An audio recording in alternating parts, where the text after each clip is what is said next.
Hey everybody, welcome to Sanibel Island's most historic house, Grey Gables.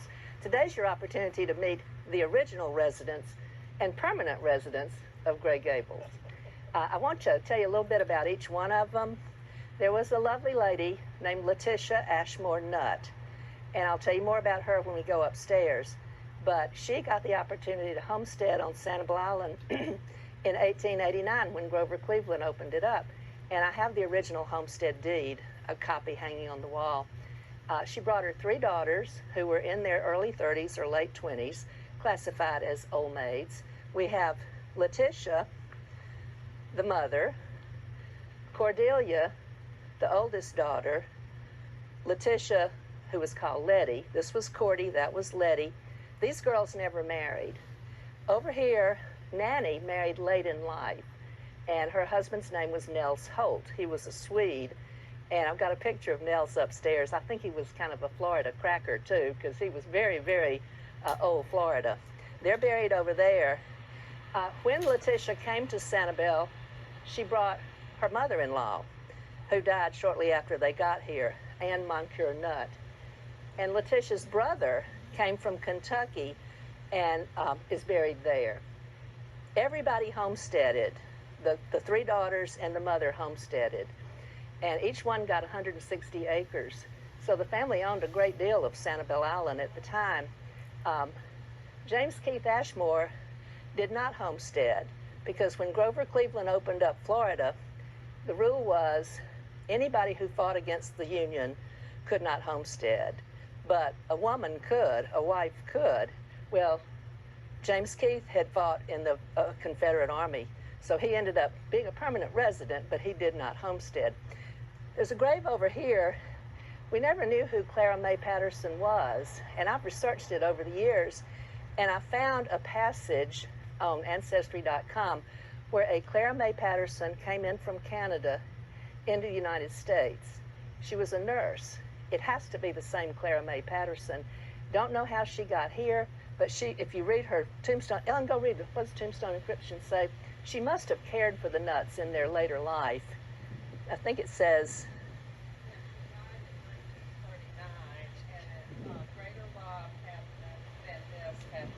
greater love than this has no man. So she probably was very close to the family.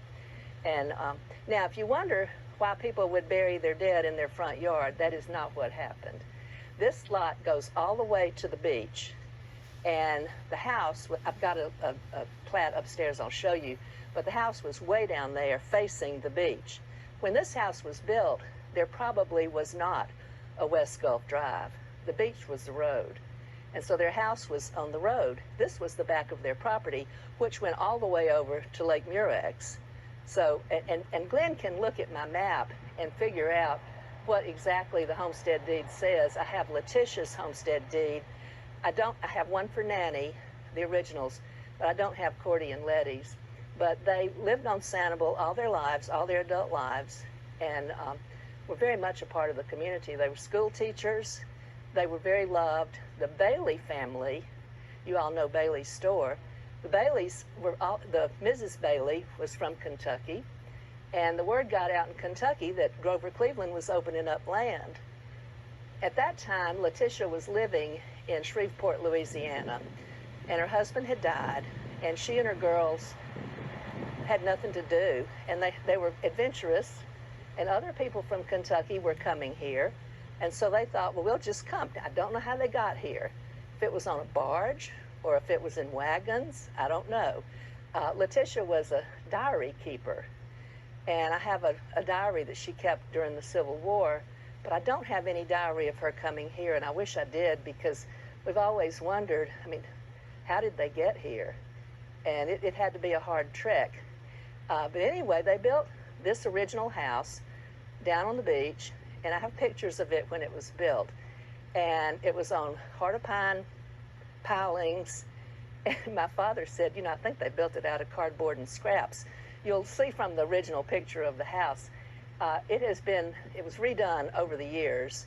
At first it was board and batten, did the boards, and then it was called V Gables. And in later years, the shingles were added and it was painted gray. This is long before it was moved. And I've got pictures of that too. And it became Gray Gables. And what a history we have here. And I can't wait to share it with you upstairs. Any questions while we're here? Oh, these are not my direct ancestors. Letitia's sister, Florence, was our great-great-grandmother. And she never came here, to my knowledge. But many of the family from Versailles, Kentucky did come and visit here. And I have pictures of them upstairs, too. Thank goodness my grandmother saved, and the old Nutt ladies saved pictures. So we do have a lot of really good documentation for what life was like. Glenn?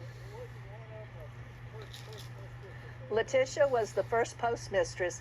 When I was reading about the homesteading of Sanibel, and you're going to notice that I say Sanibel. I say Sanibel because my grandmama said Sanibel, and my grandmother had to have learned it from the Nutts because she visited here a lot, and Sam Bailey says Sanibel. And I have a picture up there from either Sam or Francis's book of Willard Scott doing the weather. I think it's Sam's book. And I turned on the Today Show one day, and Willard was doing the weather, and he said, "I'm here on Sanibel Island. If you don't like it, that's okay. If it's good enough for Sam Bailey, it's good enough for me." So Sanibel Island it is. And anyway, as I said, many of the family from Kentucky came down here to visit, and these ladies she was the first postmistress. They taught school. I have some journals. Cordy, I have a journal of hers from like 1928, and she said, "The Bailey boys were good in Sunday school today." So it's fun, lots of fun. Okay, everybody, welcome to the inside of Gray Gables. Now, this is not the inside as the Nutts knew it. This house was divided into many little rooms. And when actually Ellen's late husband was a contractor and he came up with the plan, the exterior had to stay the same. But he said, let's just open all this up. And believe me, if the walls could talk, this house has had lots of good times in it. And what I want to do is tell you what I have in the History Hall, and then when you go through and look at everything, you'll know what you're seeing. Of course, there's the map, and y'all are probably familiar with this map from Grandma Dot's. We're section 27, which is right around it, right there. And I want Glenn to look at the homestead deed and figure out exactly how much property is included in Letitia's. And then, of course, Nanny and Cordy and Letty all had 160 acres too. So they got here and they built this house. Now you're going to see the original house and the Nutts sitting on the front porch of the original house. And it really was somewhat of a shanty, but it was well built. It was on heart of pine pilings, and through the years it suffered. There were all those hurricanes in the turn of the century. I have a picture you'll see over here in 1921 or 2. You'll see what condition the house was in then. It's my grandmother with my father's baby sister and then her aunt, one of the cousins to the Nutts. We also have this was a boarding house. Laetitia Nutt took in boarders, and you'll read I got this out of the newspaper, $12 a night or week. Can't remember what it says now, but look at it, it's probably a week. And then my grandmother rented it, and she has her prices on there. Grandmama had an apartment on that side, and she had her prices on that. I think that's kind of fun. As you will see, the tax bill from 1890 or something, I'll have to look at the date, $4.76 for this. And that's changed, which is one of the reasons that we ended up moving the house. It was uninhabitable down there on the beach, and it had suffered. Ellen lived here for a few years. Well, it had been empty for 10 years after my grandmother died, and it was my husband and I needed a place to settle. We'd made some financial mistakes in our life, and we were in our 30s, and my sweet father said, honey, the only thing I can offer you is the house on Sanibel to live in. And I thought, like, for a rabbit, don't throw me in the briar patch. But when we came, we had to get literally a machete to cut our way in. It was so overgrown. So you can see how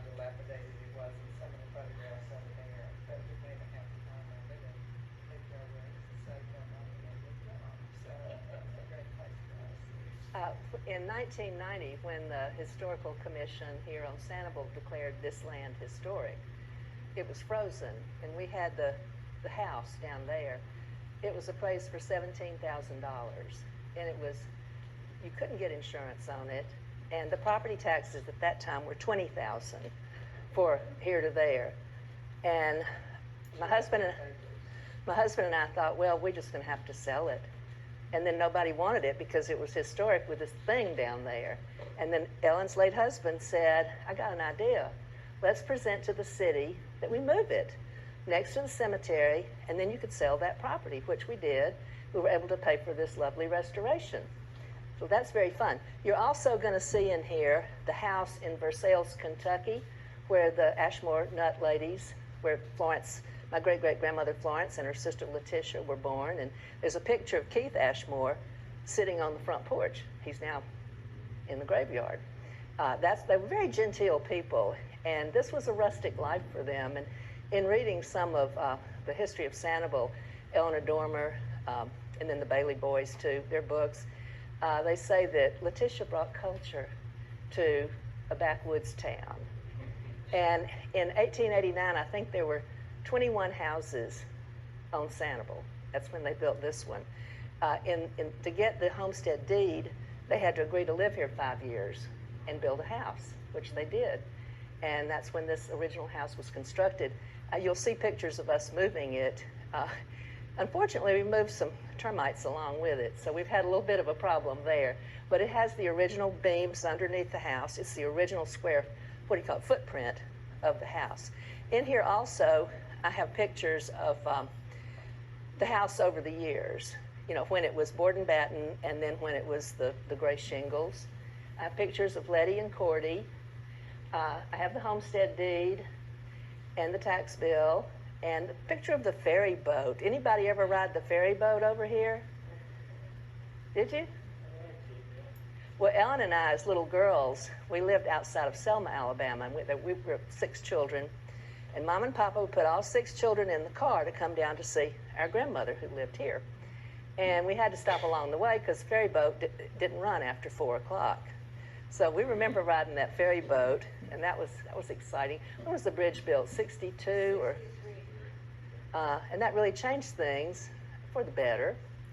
Now, how we own the house, the Nutts were very close to an Episcopal convent in Glendale, Ohio.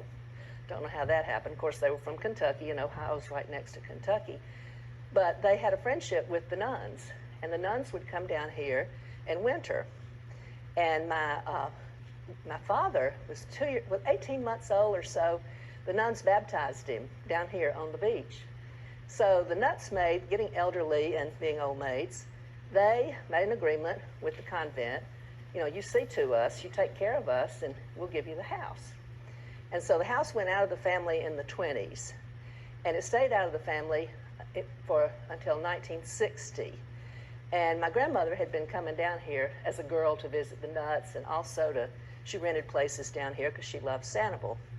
And so she had the opportunity to buy it back. And I have a picture of her, a newspaper article, and she said, "The happiest day of my life. I closed the deal on Gray Gables today." So that's how we got where we are here. Then time went on, and Grandmama decided, I'm going to do some real estate work. And she owned that land across the road, and it was probably, I'm sure it was wetlands. They didn't have restrictions back then on digging holes and filling in ground.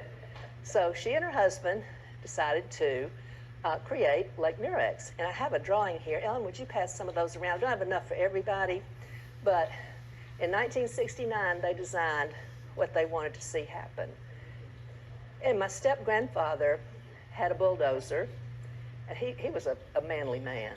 And he went over there and started clearing. And I have some of my grandmother's journals, and she says, we're breaking ground. We've hired so-and-so to come and do the bulldozing. We're digging the lake. And just very exciting times. And everybody was saying, Florence Martin's lost her mind. She's borrowing money at 10%. And she did borrow money at 10%. And Ellen, where's Ellen? Ellen said, you know, I remember everybody saying, Grandmama sold that other property, that'd be Little Lake Murex, to have money to build Lake Murex. I heard that she sold it to the man who built the roads for Lake Murex, or she did a trade to build a road for Lake Murex, and then he developed Little Lake Murex. Okay. But she also got some of the bill, from that too. As Ellen said one time, little pitchers have big ears. So a lot of the things that we know, we overheard, or we were young girls. So anyway, Grandmama, in building Lake Murex, she wanted to sell it quickly. And she had 6 grandchildren. She gave each of us 3 lots. Mine were, if you enter Lake Murex and go around the circle in that corner, I called it, where the road turns to go behind the lake. We sold it, Bob and I did, in 1972 to 3 families, the Erneckes, the Jacobys, and the Goldblatts. And the reason I remember this is we sold those lots for $7,000, $9,000, and $11,000. And so for 3 years, Bob and I didn't starve. We were young, we had babies. He had a job making very little money. I was making more money than he was with my land payments, which came out to about $7,000 a year. And we were very, very grateful. And Bob has often said, it could have been $700,000. It wouldn't have been as much as that $7,000 did. So each of my sisters and my brother, over time, sold their lots, as was Grandmama's plan. And you sold one for $30,000, didn't you? I held on to mine, but she didn't tell me to sell it right off the bat, but that's really what she wanted, was to sell the lots so that people would build houses and more people would come and buy the houses. And her standard at that time, I remember, was the Michigan home. And that's a lovely house. I drive through there now, and there are these huge, huge, beautiful homes, and I think, oh, sweet little Michigan homes. She had a friend named Joyce Irwin. My grandmother loved to play bridge, but bridge takes 4 people. And Joyce was a good bridge player. She said, Joyce, would you like a lot on Lake Murex? And I was there when this happened. Joyce said, oh, yes, Florence, I'd love one. She said, you be available anytime I call you, and we'll play bridge. So Joyce was indebted to my grandmother the rest of her life. Grandmama lived here until 1978, and as I said, the rooms were so chopped up. They were just like 4 bedrooms across this, it was kitchen. Bedrooms across here, there were little hallways, and she had gotten pretty disabled, and her husband said, we're gonna move to Fort Myers. I couldn't get you out of here on a stretcher. They couldn't. I mean, the house was too chopped up. And she wouldn't go. And so she stayed here. And she found a friend who would come. She offered Ellen. Ellen just got out of college. She said, I'll pay you $1,000 a month to come live with me. More than I ever would have made with any other job. But Ellen declined. I was much too interested in the social life. But she lived here until, I think she died in 78. So Jerry must have built that house in McGregor Isles a few years before that. But he moved over there. My step-grandfather, he lived there. She lived here. As long as she could find a friend to come and stay with her and take care of her, she finally had to give up. But her heart is here. She kind of wanted to be buried in the cemetery, but that wasn't possible in 1978. But the heart is here. And take your time, and have you got any questions? What? Florence, a question. Were the islands left there in any particular order or reason? You mean the lots? No, the islands in the lake. In the lake. Oh, no, I don't know. I don't know. And you know what? I did hear a story about somebody, it was an alligator, something about somebody went out to clear one of the islands and they got stranded. I don't know. Did you tell me? Somebody told me a story about an alligator. Did y'all see alligators in the lake?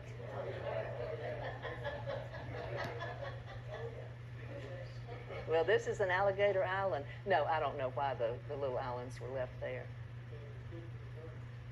Yeah, a little resting spot for the birds. I have 3 or 4 questions. What year was the house built? 1990. 90. Then one of the little quirks in our history here was, the original covenants expired in 20 years.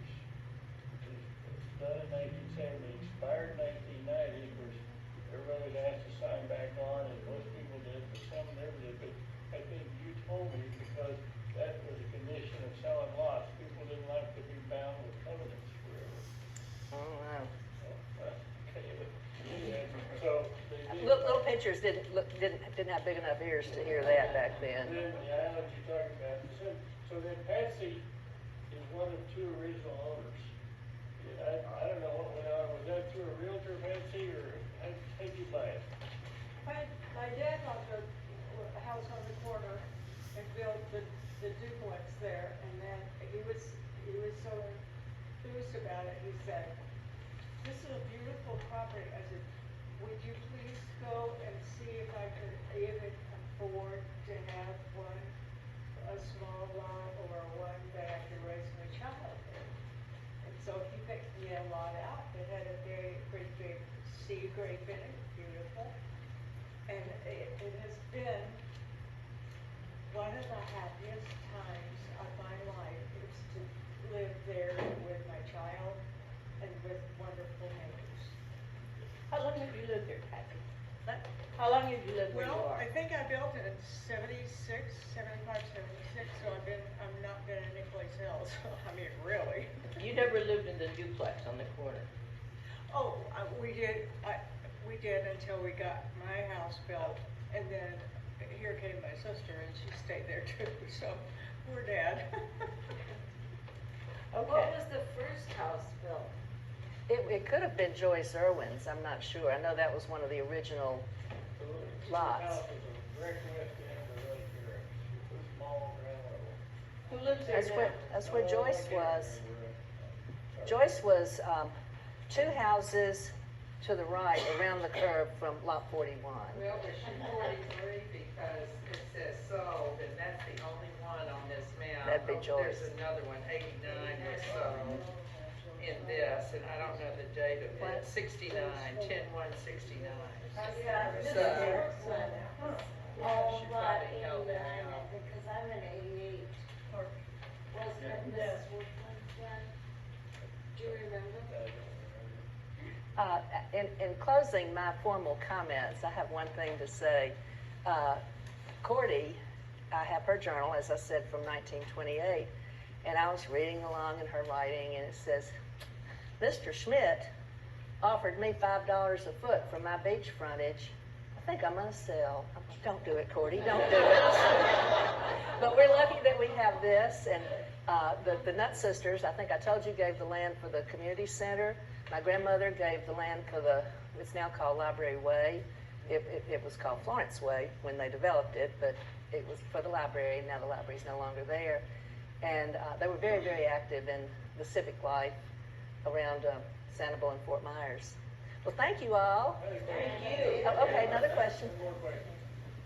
One of the recent things that discovered when my daughter-in-law pulled out the legal description for the deed of use access, and it only included Lake Eric's. So everybody kind of wanted to know how that happened, so maybe. Well, it's on that drawing. You see the beach access. Grandmama wasn't interested in what happened with that other property. You know, she sold it, so she was only interested in selling those lots around the lake. And that's why it was deeded at that time. So they're just focused on Lake Erie. Mhm. So,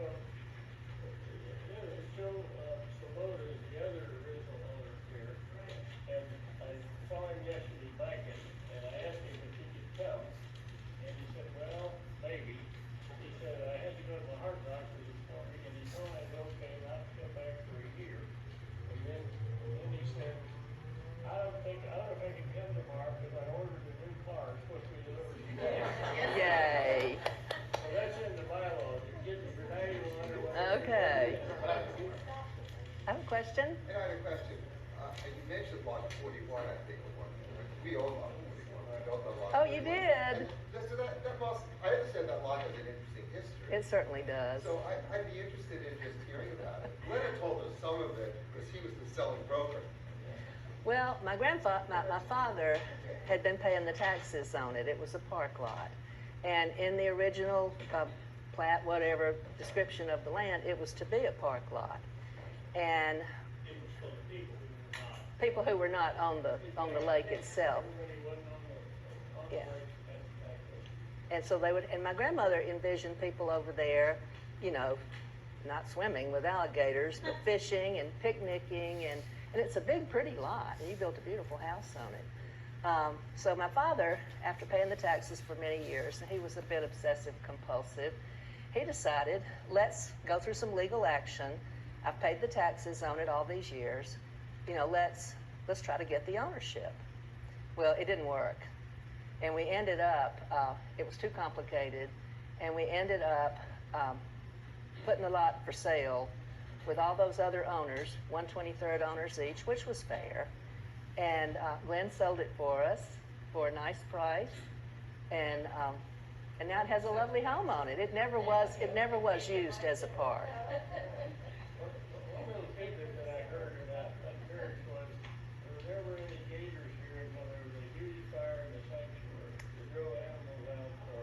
Then they started hearing, well, part of the reason everybody who wasn't on the lake would have access to the lakefront through Lot 41. And it seemed attractive to time, but then when the gators came, you know, everybody kind of put it on the side. Yeah.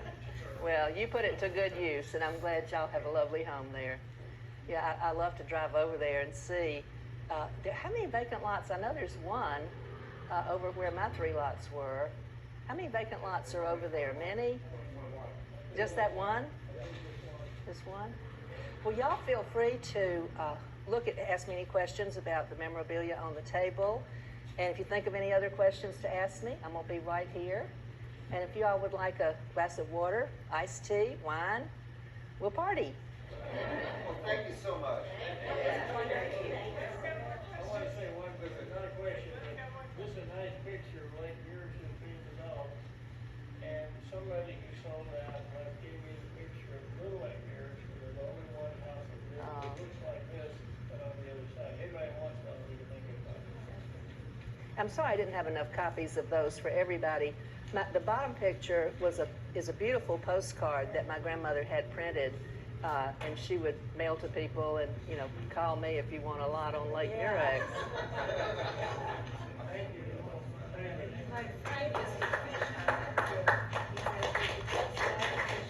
Thank y'all.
Yes,